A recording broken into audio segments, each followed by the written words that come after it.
In southwestern China's Guizhou province, a woman has been sentenced to death for trafficking 17 children. 被告人于华英犯拐卖儿童罪，判处死刑，剥夺政治权利终身。 Although most of Yu Huaying's crimes date back to the 1990s, her recent trial has struck a profound chord nationwide, reigniting a national conversation around child trafficking and the enduring scars it leaves behind.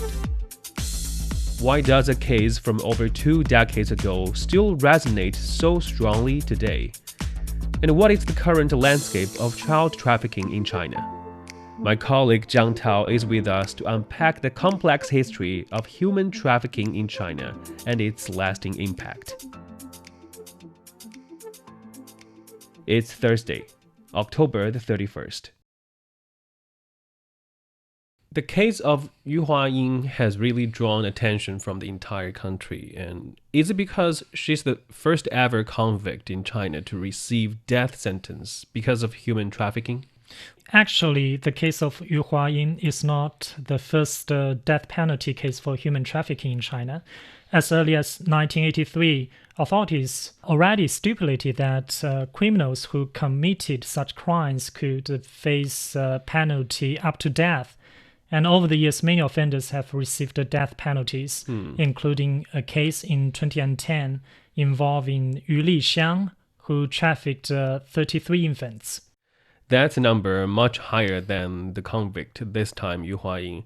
So she's not the first convict to receive such a death penalty, and the majority of her offenses was from the 1990s, actually.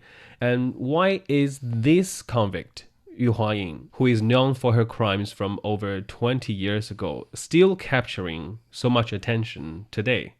Yeah, actually, this case, as you mentioned, has drawn huge attention from the public.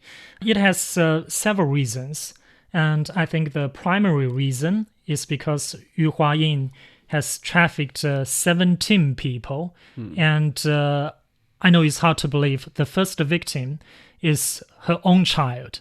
And throughout the 2 decades, she was repeatedly arrested for human trafficking. In 2000, she was detained for 2 months on suspicion of human trafficking and arrested again in 2004 while using a false identity. And at that time, she received an 8-year prison sentence, and it was in 2022 when Yang Hua, one of the children she trafficked, brought her to the spotlight of the public.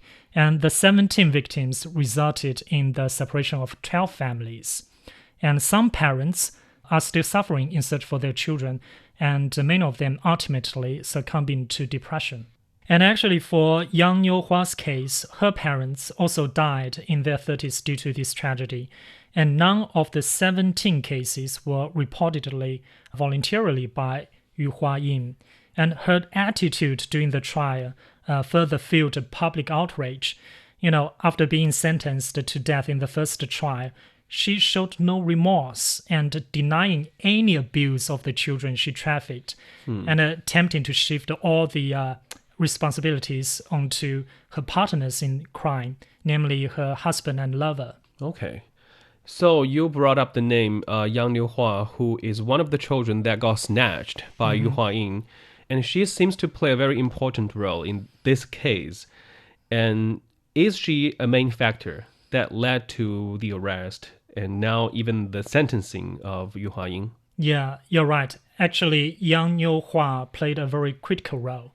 She was trafficked by Yu Huaying at the age of 5 and renamed Li Suyan by her buyer, and she endured 26 years of trafficking before reclaiming her identity at the age of 31. And in 2021, Yang posted a video actually looking for her lost family on the social media before finally finding her family. And at the very next year, she bravely brought her trafficker Yu Huaying to court and become the only trafficked child in China to successfully prosecute her trafficker who received a death sentence. And Yang also noted that she observed the trafficker was trembling on court and suggesting that for the first time she might feel, truly feel fear in front of the public.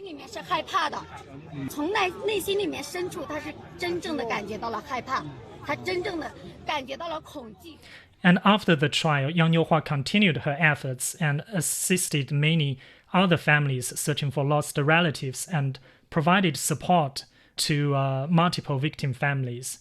And her story has inspired many families to seek their loved ones. Over these past 40 years, since the enforcement of death penalty for human traffickers, is it very common for the criminals to receive death sentence? Actually, the death penalty is not commonly applied in human trafficking cases. And I think death penalty is not common in any criminal cases. It is reserved for particularly severe circumstances. Right. And in 1991, trafficking cases accounted for over 1.1% of all criminal cases. And that is a very substantial figure. And today, this percentage has dropped to only 0.025%. Okay. And due to the rampant nature of such cases in the 1990s, many families have yet to reunite. And I recall that in 2014, China Central Television launched a program titled Waiting for Me, which by September 2021 helped a couple find their doctor trafficked for 28 years using some modern techniques such as DNA comparisons. Since its inception, the program has helped over 8,000 families reunite, and the trafficking epidemic of the 1990s can be attributed to various factors, including increased population mobility following the 1980s reforms, and also long-standing cultural beliefs in certain regions, especially in the rural areas, such as continuing a family lineage. Those conceptions have perpetuated the trafficking of boys. And also, the gender imbalance has led to trafficking women as brides in some areas. These factors contributed to a high instance of human trafficking in the 1980s and 90s. And take Yu Huaying, for instance. The trafficker was most active between 1993 and 1996. And of course, to be frank, human trafficking affected many families and can result in long-term consequences. The abduction of a child caused profound psychological traumas for the families. So, thus, the death penalty aims to combat the high frequency of the cases involving the trafficking of women and children. And by 1997, Law Department replaced the general crime of human trafficking with specific offenses for trafficking in women and children. And the bias abuse of trafficked individuals became punishable. So this led to a more comprehensive legal framework for addressing trafficking crimes. The minimum sentence for trafficking in women and children is 5 years, and that is more severe than the 3-year minimum for intentional homicide, so which reflects a strong stance against such offenses. And in contrast, in other countries, the maximum penalties for such cases range from life in prison in the US, Canada, the UK, and South Korea, and to 15 years in Germany and Spain. Okay. Today, the crime rate of human trafficking in China is less than 0.03%. But actually, since the death sentence was enforced on human traffickers over 40 years ago, since 1983, death sentence wasn't able to contain the offenses. And there are numbers showing that in the 1990s, it was the most rampant period for human trafficking. And that's also the period when this convict, Yu Huaying, conducted most of her crimes. So I'm wondering, between that period in 1990s, even death sentence wasn't even able to contain these crimes. So between that period in 1990s and today, where the number has dropped to less than 0.03%, what happened during these 30 years that had significantly reduced the crime rate of human trafficking? Well, actually, the overall decline in human trafficking has been a gradual process. A key turning point occurred in 2009 when the country began implementing a more comprehensive approach, including some, preventive measures, rescue operations, and rehabilitation efforts. So following this, public security agencies established systems for tracking crimes related to trafficking, missing persons, and DNA. And the police also provided its information network for such efforts. Meanwhile, many social organizations have voluntarily been established to carry out anti-trafficking efforts, such as Weibo's 2011 campaign to rescue trafficked children. In 2015, the Ministry of Civil Affairs launched a network platform to facilitate collaboration between social and official organizations. And as for legislative moves, such as the 2015 amendment to the criminal law, and that has revised the penalties for purchasing trafficked women and children, ensuring that buyers could not evade criminal responsibility under any circumstances. So all these efforts conveyed a very clear message, and that is buying wives or children is illegal, and which has effectively curbed the buyer's market. Buying children and wives is also a part of the human trafficking crime. Most of the reports are focusing on the human traffickers and the victims, so have the discussion between us till this point. While there doesn't seem to be enough coverage on the families that have purchased the children illegally, which is also a very important player in this chain of crime. And do we know anything about the families that are in the human trafficking cases, and why would these families buy a child and break the law? Yeah, if there is no such behavior, that could not encourage those people to conduct such crimes. Right. So as for the buyers, and those buyers, most of them probably are couples who may be unable to give birth to their own children, and some believe that buying a child can be a possible way to create a complete family, and while others just may disregard legal consequences and viewing this as a shortcut to fulfill their desires. As for the communities, because I want to talk a little bit more about the attitude of the communities, of the surroundings, the communities may have been too tolerable to such crimes, to such behaviors, and even providing support for the buyers. And the attitudes can only change when more people acknowledge that the severe consequences of buying and selling children and viewing such behavior as unacceptable. And moreover, in certain areas, especially the rural regions, as I mentioned earlier, many single men view the purchase of a wife as a low-cost alternative, and which is, of course, outrageous. Why won't these people consider just adopting a child rather than making illegal purchases of a human being? Well, currently, adoption laws impose numerous restrictions on the adoptive parents and children, and such as requiring adoptive parents to be able at least 35 years old, and prohibiting any blood relation to the children. These restrictions prevent many eligible candidates from adopting, and furthermore, the legal pathways are mainly through children's welfare institutions, and the resources are quite limited and could incur high costs for those people who want to adopt a child.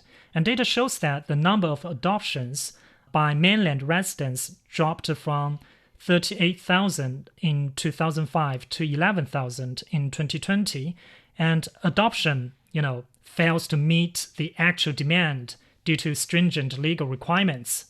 And few families can successfully navigate the legal adoption procedures. This has also resulted in many adoptions that, lack official documents, leaving these children unable to obtain household registration, which creates problems for their access to education and future employment.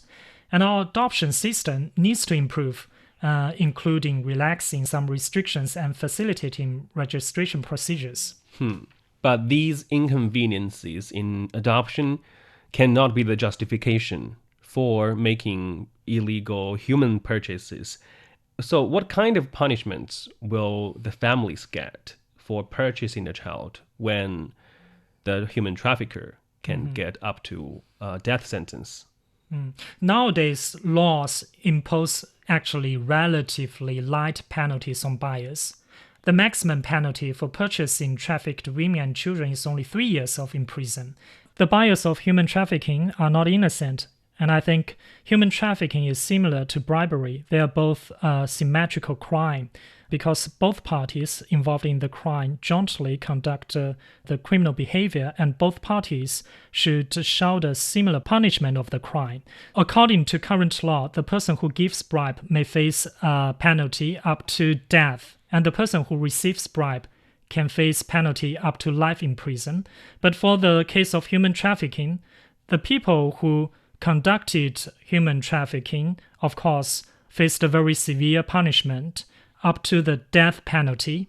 However, for the people who bought women and children, the penalty is only 3 years of imprisonment. So the gap is too wide. So there are still improvements to be made to further contain this epidemic of human trafficking. Thank you very much for speaking with us, Jiang Tao. Thank you so much for having me. Following the verdict against Yu Huaying, one of her victims, young Liu Hua, spoke out to the media, standing amidst dozens of missing person posters, a haunting reminder of families still searching for their lost loved ones. Despite significant improvements in combating human trafficking in recent years, many families remain fractured by the impact of these past crimes.